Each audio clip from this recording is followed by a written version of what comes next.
Well, hello and welcome to another episode of Real Talk. I am Evan Swanson with Guild Mortgage, and today I am so excited to share with the world my dear friend, Steve Scanlon. Steve Scanlon is a incredible human being. Full disclosure, he is a mindset executive coach for me, and we've been in coaching engagement for 2 or 3 years now, Steve. Does that sound right? Sounds about right. Steve is a husband, he's a father, he's a grandfather, he's a dear friend, avid golfer, and happens to be an executive coach, CEO, and founder at Rewire Inc. Steve, what I missed there?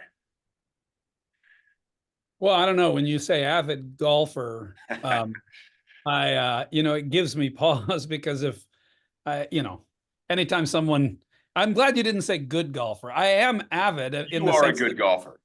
no, dude, if you say you're a good golfer, you better be on television, right? Like you're a good golfer. I could see you on television. For as much as I practice at that thing, you'd think I'd be a little better than I am, but I'm Okay, working on it. at the risk of taking this conversation far off from the intended theme, let's just for one question, and that's it. Quick answer. First comes to mind. If you could play one golf course the rest of your life, so this isn't what your favorite course is or your favorite round. You get one golf course the rest of your life. Money and access is not an issue. What course do you pick? Carnoustie. Okay, there you go. Carnoustie is what you'd pick. Never played it, but can't wait to play it now. Okay. So the reason I have Steve on Real Talk at this particular point in time is we are recording this at the end of March 2024, and a landmark settlement between the National Association of Realtors was just announced a couple weeks ago, and a whole menu of transition or new regulations are going to take into effect the summer of 2024. It appears to be a rather significant shift in the manner in which the business of real estate is done. And there are a lot of people that have a lot of uncertainty, stress, anxiety over how their business is going to be done. Steve, you focus on mindset executive coaching, which is much different than a traditional form of coaching. And maybe you could give a background. Previous to starting Rewire back in 2013, you worked for a more, let's call it traditional coaching model. Maybe explain how that experience uh, led to the formation of Rewire, because I think that'll help understand how we're going to go about the conversation today. Yeah, thank you. And I'll do it as quickly as I can. I think another thing that you and I have talked about that might give a framework to the question that you're asking really comes from some work that was done, some research that was done by some Harvard professors. And the book that I'll be referring to there is Immunity to Change, and or Ronald Heifetz's work on adaptive leadership. So those just really two quick words, technical and adaptive. So Okay. when you think about change, and I didn't make this up, right? I have to give credit where credit's due. But when I read this work and I read the research and I read the books, it was sort of upsetting, Evan, because I'm like, God, these people were able to identify through research something that I've been trying to say through my work for a long time. So it was both upsetting because I'm like, I wish I could say that, but it was also freeing because it gave language to what it is that we were trying to do in mindset coaching. So just very briefly, when you face any sort of challenge or any sort of change, you could look at those changes through two lenses. One, we would call a technical lens. Okay. That's a technical change. That's a technical problem. And the other we would call adaptive. So in the book, actually, they pick the number one change that they found in the United States, meaning the most people identify this one change, and it was weight loss. Now, they didn't have to do this, but they researched weight loss.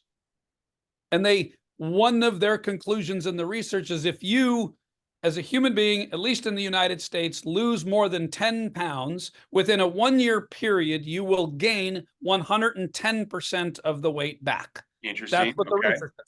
So I tell people that most people don't need the research. They feel that experientially, right? Like, yeah, I get it.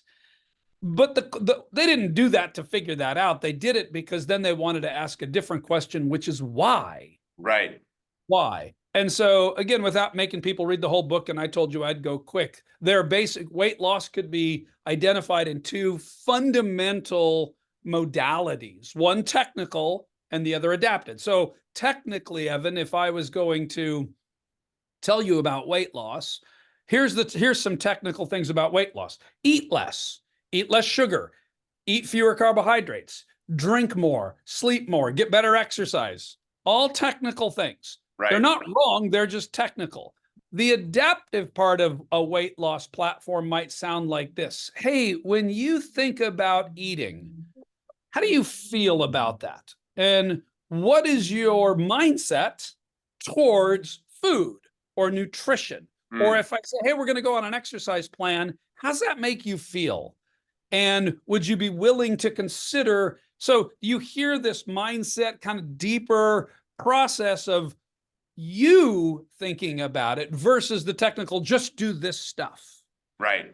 So then I ask people, what's, generally speaking, successful weight loss or health in general? Sustainable, maybe.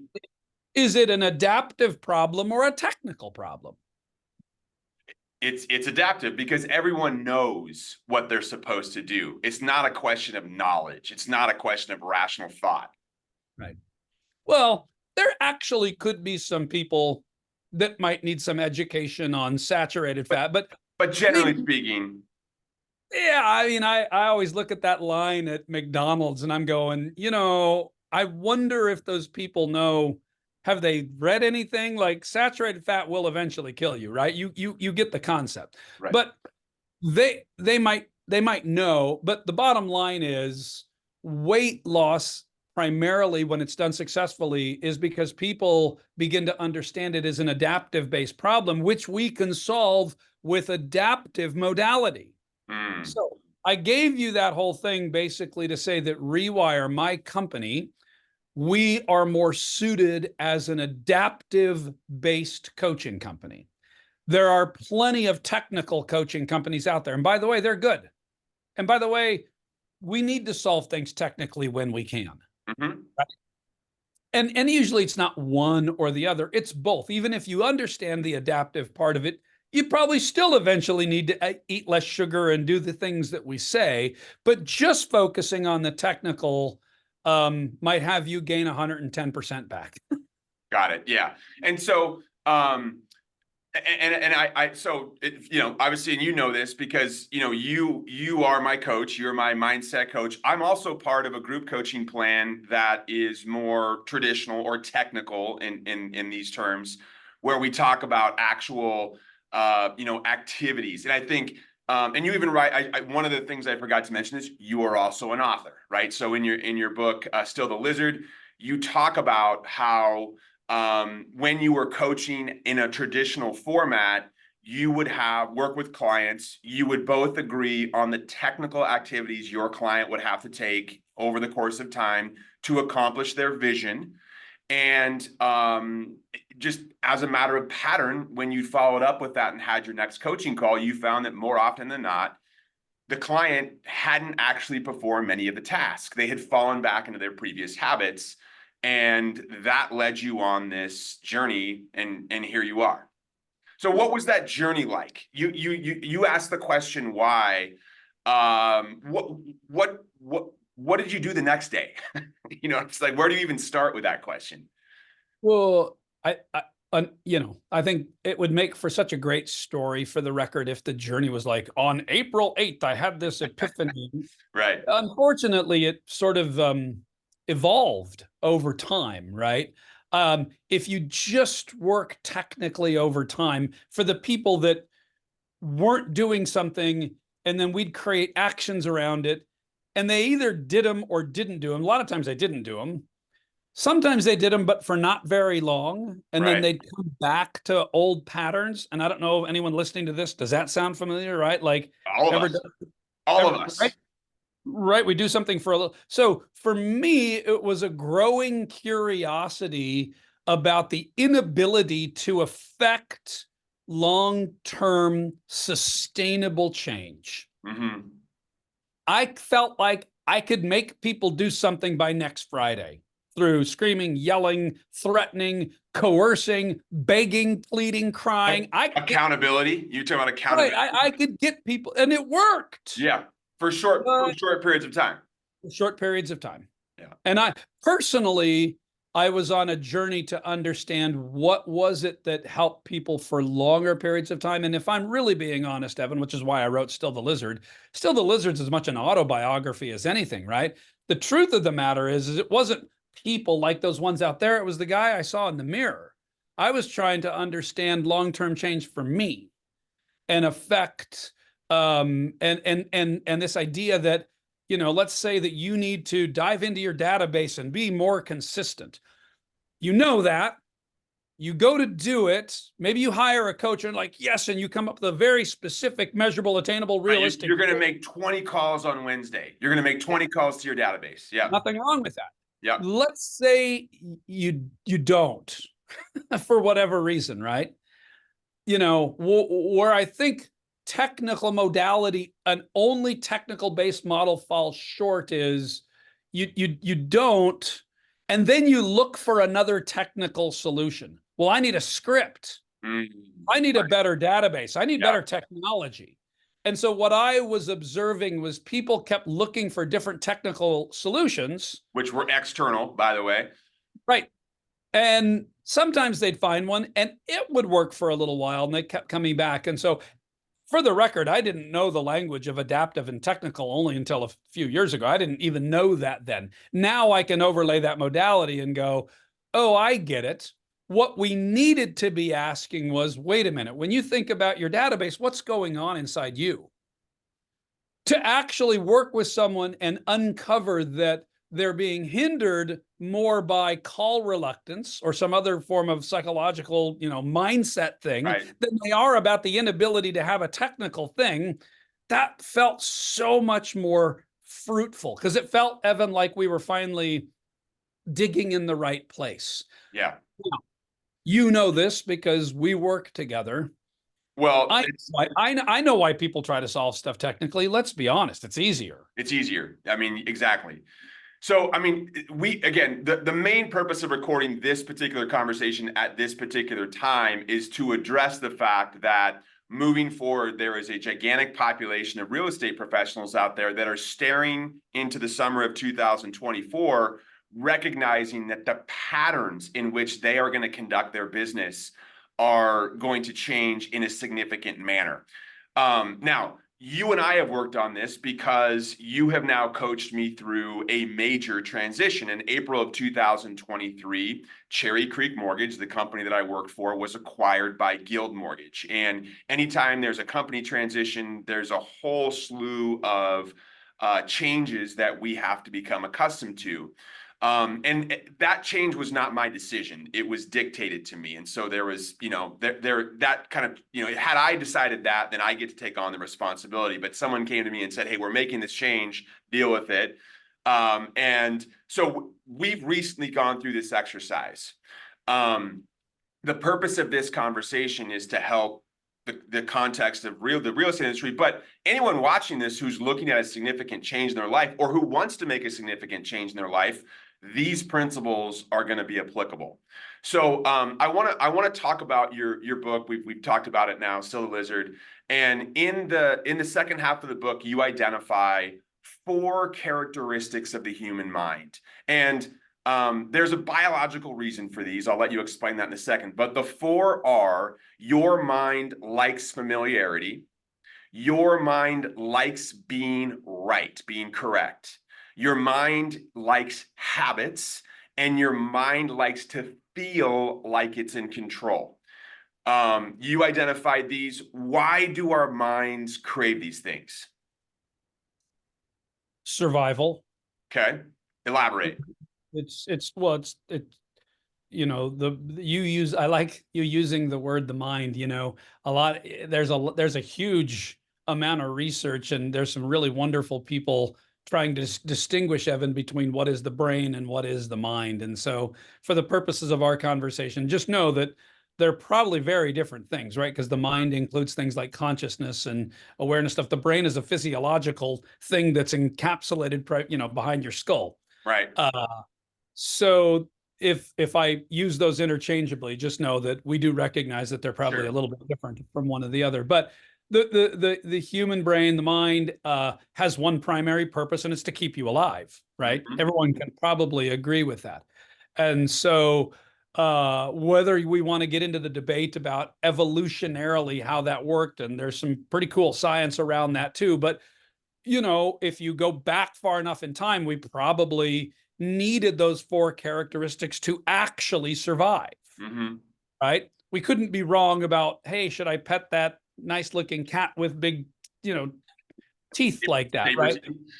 right? Right? You can't be wrong about that. And if you were, you weren't alive anymore. You can't be, so familiarity was a function of survival. And our habits protect our survival, because when the brain can make a habit, by the way, good or bad, it doesn't matter, it conserves energy. Right. Habits are denoted by a lack of energy because of a connection between primarily somewhere in the prefrontal cortex and the limbic system, and this neural connection that doesn't require the brain to dedicate too much energy to it, which is why we do things habitually. Right. And control is a huge one. It's probably the one that I would study the most about, because the feeling of a lack of control for a lot of people is akin to death, right? Like if you're not in control and you can't control things, we don't think we process it like death, but yeah, it was a function of survival, and it still is. So for me, it became interesting when I started to understand some of that anthropology and that neurobiology. I guess I scratched my head and asked the question, well, the brain is still the brain, but those four characteristics of familiarity, being right, habituation, and control, we don't use them in the same way, right? Very few people listening to this are going to wake up and go, I wonder if I'm going to find food or shelter or clothing today, right? So what became interesting to me is we still have this functionality for survivability, but we're not actually trying to survive. So where do those things go? Mm-hmm. So when you invite me to come in and talk about, and you've talked about the Association of Realtors having this great change and whatever, well, all of a sudden those characteristics come into play. Big time. Familiarity, right? Even the way that you're talking about it, wow, we're looking at the summer of 2024, and what's going to happen? Well, that's a lack of control, because you don't actually know how that's going to go down. Right. And by the way, most people listening to it, you weren't on the governing board that made that decision, or in Congress, or wherever. Again, it's being dictated. It wasn't a decision. You didn't decide to get into the real estate business knowing the rules. You're at the mercy of what someone's going to go tell you about it. Yeah. And how about habits? You have created habits in your professional life, and the way that you engage your customers, and the documents you have them form, and the language you use in the contracts, all technical skills that are now likely going to have to evolve in this new environment. So your habits, your previous habits may not serve you well. 100%. You got it 100% right. And, the be right thing might be a little weird in this context, but kind of not, right? If you wait, by the way, everybody, me included, you included, we all wake up and think we're right about everything we're doing. Very few people in the moment they're doing anything I think I'll do something wrong right now. Right. Right. And so that one does come into play, because you will find many people, many realtors are going to find themselves fighting like, no, they're not right to do this, right? And so that we get into this right, wrong thing. And so, but anyway, those four characteristics are really, really at play, which is effectively why I published the book, Still the Lizard, because the lizard brain, which is a construct of the mind, it's not probably a physiological thing like the hippocampus might be or whatever, but it's a construct that carries those four characteristics with it. And so because it's a mental construct, we can't kill it. You can't go on, no more lizard brain. Well, no, we can learn to quiet it or still it. Right. Because when our lizard brain gets really, really active, then we're going to be enormously frustrated, shaken, disturbed, stressed, anxious, pick a word, about things specifically. And again, this might be one for the Chronicles or whatever, but most worry, anxiety, concern, fear, fret, pick a word, And I think all those feelings are being felt on at a very high level at this point amongst people that are facing these changes, hence the call. So let's break that down. So first off, I think it's important to note that when we're, habits and familiarity, in my judgment, are probably the two here that need to be addressed. And I think we need to recognize and understand that these are critical to our survival, right? The reason that our mind likes these things is because it creates caloric efficiency, right? We can do things mindlessly, so to speak, and not spend a lot of energy on them and still get through the day and eat and breathe and do all the things we need to carry on. But if we didn't have these habits and familiarity and our mind had to be, super present and mindful in every step of the way, we'd need a nap by noon, right? We would be so tired, we'd be so exhausted. So there is a biological benefit to having these features in our brains. But unfortunately, when we face significant changes, these efficiencies are going to work against us. We're going to have to work doubly hard to be able to not only learn the new technical skills that we're going to have to use to be successful in this new environment, but we're going to be fighting this adaptive, maybe even subconscious fight to make those changes and have that become our new habit, have that become our new familiarity. Is that fair? No. Okay. How about that? Great. Just I'm leave it there. not being a very good, I'm not being a very good guest. I should say, yes, Evan. Is it fair? I don't know. I love what you said. I'm not exactly sure that I would characterize it in the way that you did. Like you said, we're going to have to work harder. Furthermore, and you, again, I don't know. See, I'm not trying to be right or wrong with you. I don't know that I would characterize it like that because, Evan, I think for the people listening to this, what might be fruitful to understand is it's not a thing that you're going to have to go do and work hard because the brain will resist that too. Rather, it might be a thing that we choose to understand differently. Okay. If we understand it differently, we can be served and hence we can still the lizard. If we approach something, Evan, like I'm going to have to go do this thing and work on adaptive changes. And this is where it gets a little, I don't know, I don't mean to be overly like mystical about it, but in some ways it's the understanding of learning what to let go. Okay. Yep. Worry, anxiety, fear, fret, these things, for the most part, are a future projection of a negative outcome. I love that. You've used that in our coaching sessions many times. Say that one more time. Fear, fret, worry, anxiety. By the way, all of those things, they probably have clinical differences, but they all increase cortisol, right? And so we're always thinking about that. These emotions and sentiments, like the worry about what's this summer going to look like? How am I going to do this? If we projected forward positively, worry wouldn't be our current reality. So worry, fear, fret, anxiety, whatever it is most of the time a future projection of a negative outcome. So the key there is it's a future projection. That's right. And so it's not a script. But if it's a future projection, let's you and I agree it hasn't happened yet, right? Future. Right. So the brain predicts forward primarily, again, out of survivability because it's a prediction machine not trying to die. Right. So predicting negative outcomes in the future at one point protected our survival. Sure. It still does, by the way. Yeah. In a business setting, like the thing we're talking about, let's say the NAR thing, we're going to have to fill out some new forms. We're going to have to charge people differently. We're going to have to talk about it differently. Again, I think you know the law pretty well and what they're trying to do with it. I'm, less equipped with it. I just understand that it's a change. Yes. I can give an example of what happened with TRID. Or Dodd-Frank, stuff in the mortgage business. When TRID went down in the mortgage business or some other things, I was going to conferences, and you should have heard people talking about this. Oh my God, the world is coming to an end. We'll never get through this. I remember hearing, this is the greatest single change that mortgage has ever seen.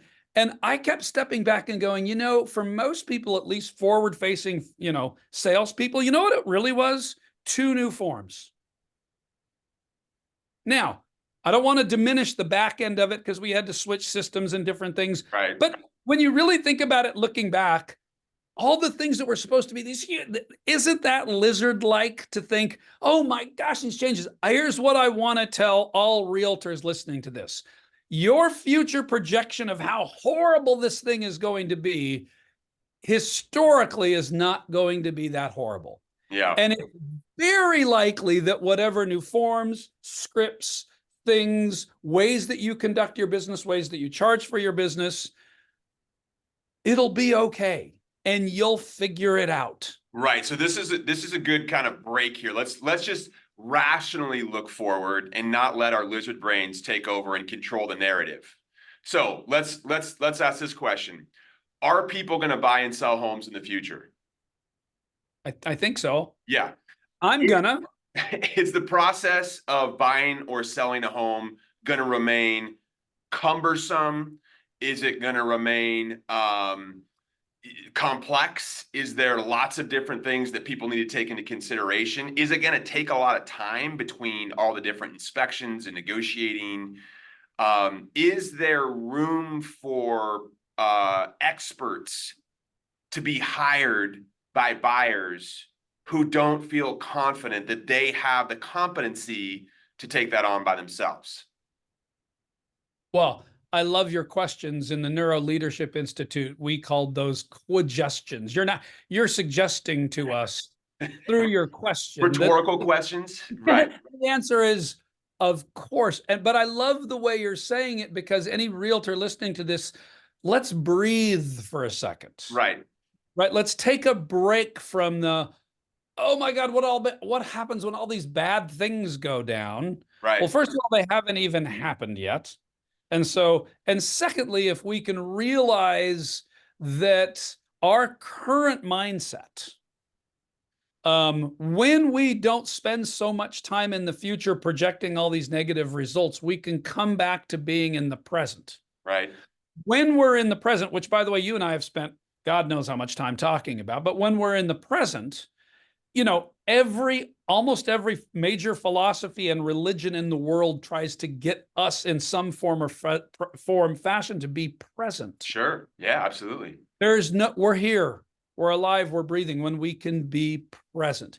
But the brain's a prediction machine. So, how many people go, oh, I should have done that in the past, and what's going to happen in the future? And we're just living this past, future, raising our anxiety. And so let's breathe for a second. I loved what you said, because it was a current reality. Mm-hmm. In reality, we're going to need experts. In reality, and by the way, when you realize that and your brain stills a little bit, we're actually freeing the part of our brain that can get creative. Right? When we're so worried about the future, we inhibit the prefrontal cortex with cortisol production. And then we're not even being that creative. And it makes total sense, right? Because the brain's dedicating so much energy to worry. Right. We're not breathing and going, well, wait a minute. And so sometimes with some of my clients, Evan, I've had people do what if we sessions. Well, what if we did this? What if we did that? But you try to do a what if we session when everybody's mind is riddled with cortisol. Right. And I think we're starting to come out of that. The announcement was 2 weeks ago. I think that, there's been I've monitored various message boards and things. And, what I've noticed initially, and I remember this going through the change from Cherry Creek to Guild, when this first starts to happen and the changes begin to be discussed. Again, changes have not been implemented yet. These are being discussed.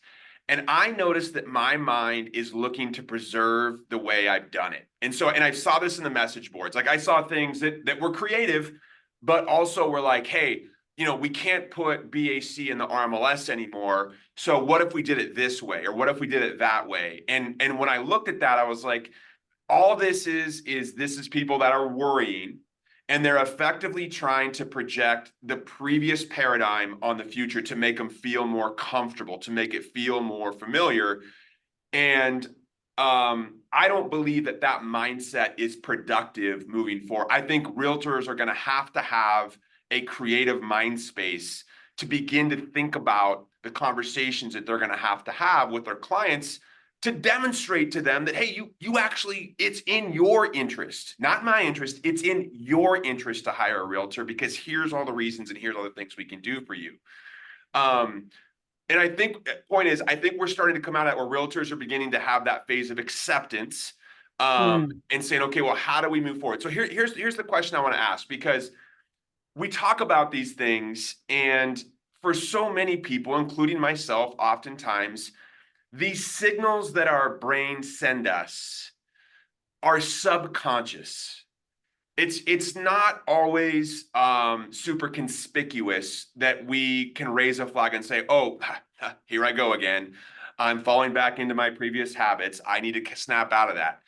Our subconscious mind has a ways of sending almost subliminal message, or they go about it in these very sort of obscure ways. And I think part of our growth and part of our engagement is you help me better expand or create greater awareness around all the different ways that my mind tries to keep me in my current place. So could you comment, Steve, on, for those who maybe are not familiar with metacognition or who are not familiar with paying attention closely to their brains and their minds and their thoughts, what sort of experiences are they going to be having that they should raise their hand and stop for a second and say, okay, yes, this is my mind trying to keep me where I am? Yeah, well, I like your question. You ask these huge questions, and I'm trying to figure out in 3 minutes. You have 20 seconds. Go. Exactly. How do we teach your audience metacognition in 20 seconds? Yeah. Look, I love what you said about your own mind and the subliminal subconscious. I would even go one step further. It's not only your subconscious mind, it's the culture itself. To even speak about anxiety and worry and fear, not only are we getting an internal message like, well, of course but then it's validated everywhere around you, right? To speak about, wait a minute, what would it be like to put down worry and fear about the future? Sometimes when I share that with people, they're looking at me like I have three heads. Like maybe Right. I didn't understand something. Right. No, actually, no, we have human responses to things. If you're about to get hit by a car, I can't help you practice metacognition to not experience fear. But the truth is, over time, we get to have a choice. But we can't exercise the choice if we can't see that it's a choice to make. Right. So what you and I have worked on basically is learning how to see that. Mm-hmm. How do we see that? And that is a process called metacognition, which it really just, it's a hyphenated word or one word that basically just means learning how to think about how you're thinking. So, right before our time today, I came into this thing and I had, some of my thoughts were, gosh, I hope this is good. I hope people like me, and what if they don't? That, again, I didn't get crippled by that, but I recognize it like, wow, that's so interesting. Mm-hmm. I could see that thinking, but because I could see it, I was able to almost speak to it. Sure. And for the record, and those are two sayings that you and I have worked on, and they go hand in hand. And I'll give you half, you give the other. If you can name it, then you can tame it. Great. So when I feel stress or worry and anxiety, when people listening to this, maybe they're going to come up with the idea like, that's it. Don't feel that.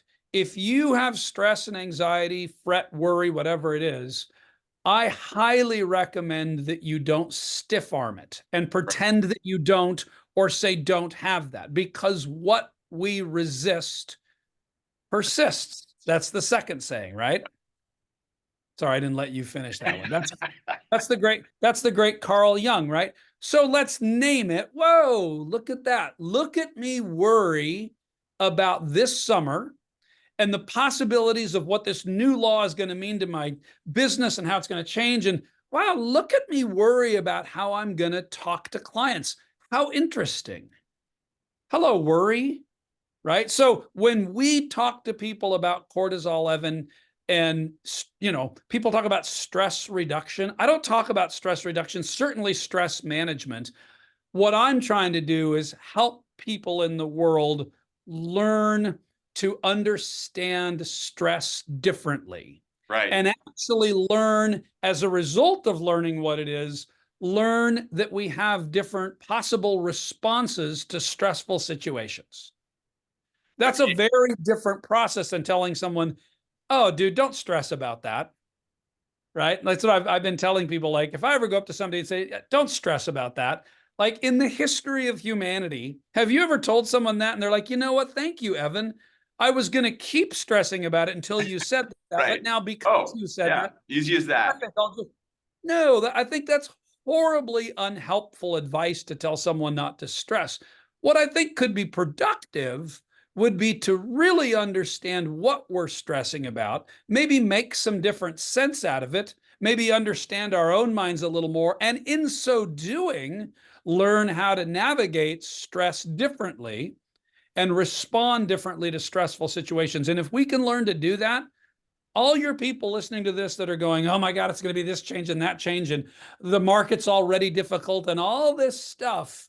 Once we begin to get this and you see your own mind and you can actually have some span of understanding of your own mind, we can approach this season differently. We're going to bring creativity back into place. We're going to bring generation back into place. And then you're going to go into this new season where a lot of people around you sadly won't hear this. They're freaking out. They've got all their reasons. They've explained why to themselves and everybody else. And you're poised. And you're like, it's not mean I don't get stressed. I understand it differently. And as a result of that, my team and I met the other day, and we decided that one of the ways that we can share new information from that forum is like this. And we're going to do it like this. And we picked up a technology that's going to allow us to do this and that. And here's how we're going to communicate differently. And it's kind of like you said, and this, dude, this is the cynical part of me, but if we might have to edit this out, but whatever. You ready? Go for it.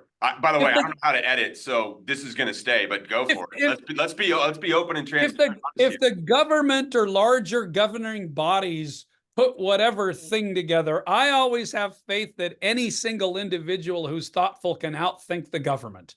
Yeah. Well, so and it's like you said, it's going to stay complex. There's going to be realtors. And in fact, I want to suggest there's going to be some that take this change and thrive because they creatively figured out a way to get to people. And I dare say it's a competitive weapon to practice metacognition. Let everybody else freak out about it. Why don't you and I and all these realtors start thinking of a different way to think about it quickly? yeah. And with excitement and enthusiasm, not predicting some horrible thing that might happen in the future. Right. And the last thing I'll say, and then I'm sure you got to go, but when we predict in the future so much negativity, a lot of people don't realize they will actually unconsciously live into that negative projection. You will invite some of the things that you're projecting primarily so you don't feel insane. Yeah, so I love that. I'm gonna address that, but let me summarize. I think an important practice here that you just went over, and I'm gonna condense it a little bit. And this is one of the things that you've worked with me on, and I am far from mastering. I'm gonna say that. So I'm gonna teach this, and yet I am a student. I am still working on this. When our minds send us signals of stress and anxiety over future changes, instead of trying to resist that and try to avoid those, instead welcome those in, invite that in to recognize it. Not only that, one of the things I don't think you mentioned there that you've tried to teach me is express gratitude, right? Because the reason our minds are sending us that signal is to keep us alive. So you could even say, thank you, brain. Thank you so much for helping me keep alive, to survive into the future. I'm so grateful for that signal. Now you're present. And by expressing gratitude, one of the things you taught me before is that actually helps you learn. That actually helps your creative mind expand, which is the mindset we need moving forward into this next season. So, so to all you out there who are going through this, look for those moments of stress, look for those moments of anxiety, and practice awareness in those moments and invite it in, because go through that process, you're going to be overcome the challenges sooner. But you said something at the end there, and I want to read a passage from this book. It's called Everything Belongs by Richard Rohr. It's a book that you actually recommended to me in one of our coaching sessions because it talks a little bit about narratives, and narratives are also a big topic right now, especially the narratives that the media is projecting upon consumers right now. So I'm going to read this. Again, Richard Rohr, as we move into a contemplative stance, and I think we could also say present moment, it becomes clear that we determine by our internal dialogue and predispositions, fears, angers, and judgments. We create those. Much more than we'd like to admit or even aware, I would add. We determine what we will see and what we won't see, and what we pay attention to and what we don't. That's why we have to clean the lens. We have to get out of our ego agenda so that we can see things as they are. There's so much to unpack there, and we've got about 5 more minutes left in the conversation. But let's talk for a second about narrative integration, which is a technical term that you and I use. But it basically addresses the idea that another biological efficiency that we have is that our brains summarize very complex issues into more simplified narratives that we project out onto the world. And the media right now is sending out a narrative to consumers that says, hey, all realtors do is open doors and fill in the blanks on a contract, and they get paid a lot of money to do that. A lot of realtors feel hurt by that, and rightfully so, because we know the outside of that narrative, the more complex story is there's a real need. Buying a home is a super complex and gigantic financial decision. And the idea that buyers can open their doors and fill in their own blanks, that might be true. But everything else that happens in there for them to make a prudent decision requires competency. So what about narrative integration, Steve, and all this? And again, And we have, you have 30 seconds, unpack that. my favorite part of what you said today. Hey, we only have 5 minutes left. Talk to us about narrative integration. But in this context, talk about, I think what would be helpful to know is, again, there's probably some awareness around that. I think I think what realtors are struggling is, how do they have a lot of fear that narrative is taking over their customers' minds, and that their customers now look at them as evil players in this model. Well, again, they have a lot of fear that I'm worried that if worry and fear and blah, blah, blah, if it's a future projection of a negative outcome, and we can all agree the future isn't here yet, then by default, worry and fear are narratives. Yes. Because it's not current reality. It's something that we're projecting in the future. Right. So, hey, my borrowers, my homeowners, my potential listings and sellings, they're going to now think this. Well, first of all, you don't know what people are thinking. Right. What percentage of people that are going to buy or sell a home aren't even going to pay attention to the news about this? A lot. They don't even care. So look at that. Your world as a realtor is shaped by this because it's your world. Your paradigm. You're going to have people that are engineers that are going to go, what law? I don't care. I got an engineer. I got family and kids. Help me find a house. I'm busy with my own life. I just need to buy a house. Well, how can you help me?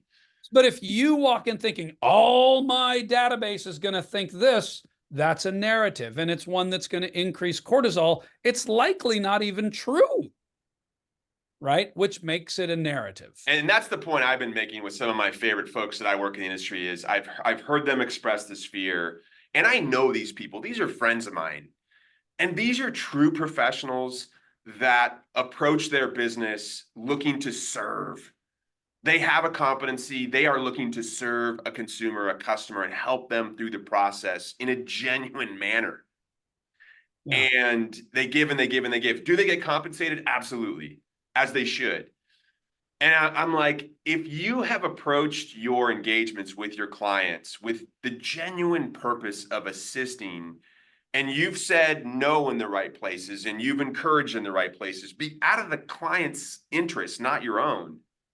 Then this law is not going to impact you Right. negative. That's it. That's it. What this law effectively is doing is saying, hey, for all those players out there that are not acting in that manner, that are not acting as true professionals, that are not acting in a fiduciary response, in manner, they're the ones that were getting paid out of their own self-interest.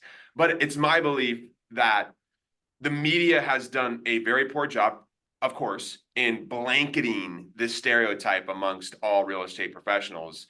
And many of the professionals that I am very fortunate to work with and partner with don't act in that manner. I'm not worried about that. And But the media has done, you said, a very poor job. I would again say I think the media has done a very effective job, fair. because one of its true jobs is to align with what the brain is already leaning towards, right? Which is why when you turn on the news, you every once in a while we step back, go, why all this negativity? Well, I'll tell you why, because the brain is already angled toward all the negativity with its future projections. And so it feels right to look at all the negativity all the time. And so we have to practice backing away from that so that we can still our minds, be in the present. Now, we got to go, but look, I don't doubt that there will be some challenges in the future. There will. I don't want to portray this like this is no big deal. No, there's going to be some changes, and it's going to be okay. As opposed to ignore the changes and no, they're going to come your way. And by the way, there might be a homeowner or two that understand this, heard it the wrong way, and speak to you. Sure, I'm not going to say they don't exist. They do. All like you said, I mean, Evan, I'd highly recommend these people just talk to you. I mean, if you're even listening to this, we're two guys trying to go, how do we elevate our game? Well, if you're listening to this, you're already trying to elevate your game. Talk to Evan, come together with other people, spend some time going, here's some really cool ways that we can do that. But know this, if we continue to live into that future projection of a negative outcome, it'll be increasingly difficult to practice any level of creativity. So because you and I want that creativity, we want that generation, then learning how to listen to our own narratives and practice stuff. And here's the cool part, Evan. You and I are living proof that it can be taught. This isn't some esoteric thing, that's only for academicians and people that, no, we can learn to do this. I have tangibly reduced cortisol in my own life. I had to do that to practice this work. Otherwise, it was just something that I'm saying to people. But the research and my subjective experience tells me that actually we can learn what it means to pay attention to our own thinking so as to understand stressful situations differently, not the least of which is our vocations and all this stuff that's going to happen. And when you do that, here's the crazy part. You, just like Richard Rohr said, you clean that lens, you get to shape your own reality. Love it. The future is good, provided that we understand our own thinking. And by the way, that is a learnable skill. And anybody listening, if you want to learn how to practice better metacognition, ask Evan Swanson. Well, better yet, Steve, you have a coaching company. You've got a few different resources. I would imagine that people who have watched this far into this interview are going to maybe want to learn more. I believe you have 2 books you can buy on Amazon. Yeah, and I have Still the Lizard and my other book, Hope and Reality and Hope. Thank you. That's what happens when you get older. You don't remember. And you have a podcast, which is The Insight Interviews. And if people want to learn more about your coaching offerings, they can go to Rewire Inc. rewireinc.com. Brother, thank you for all you've done for Realtors today. Thank you for you continue to do in my life. I have so much gratitude that you and I connected in this universe, and you have definitely helped me live a better life. So thank you so much, and thank you for joining us. Well, thank you. And it's so funny throughout this whole thing, I was experiencing the gratitude. Um, but I want to say thank you for that. Those are very kind words. But I was experiencing the gratitude not of the knowledge of all of this. It's two guys coming together and desiring to make the world better by helping people around us and ourselves understand that we get to shape our own futures. And you putting this together is just wonderful. So I hope people get to listen. I hope they have a lot more questions. Certainly, you and I have more questions than answers. We will continue that And as we dialogue. keep going, we'll help keep reducing cortisol in the world. And I know it's going to be great for all of those that learn to listen in a way that they can. Well, thank you for joining us today on Real Talk, episode 4 with Steve Scanlon of Rewire, and go to my YouTube channel to watch more. Thank you so much.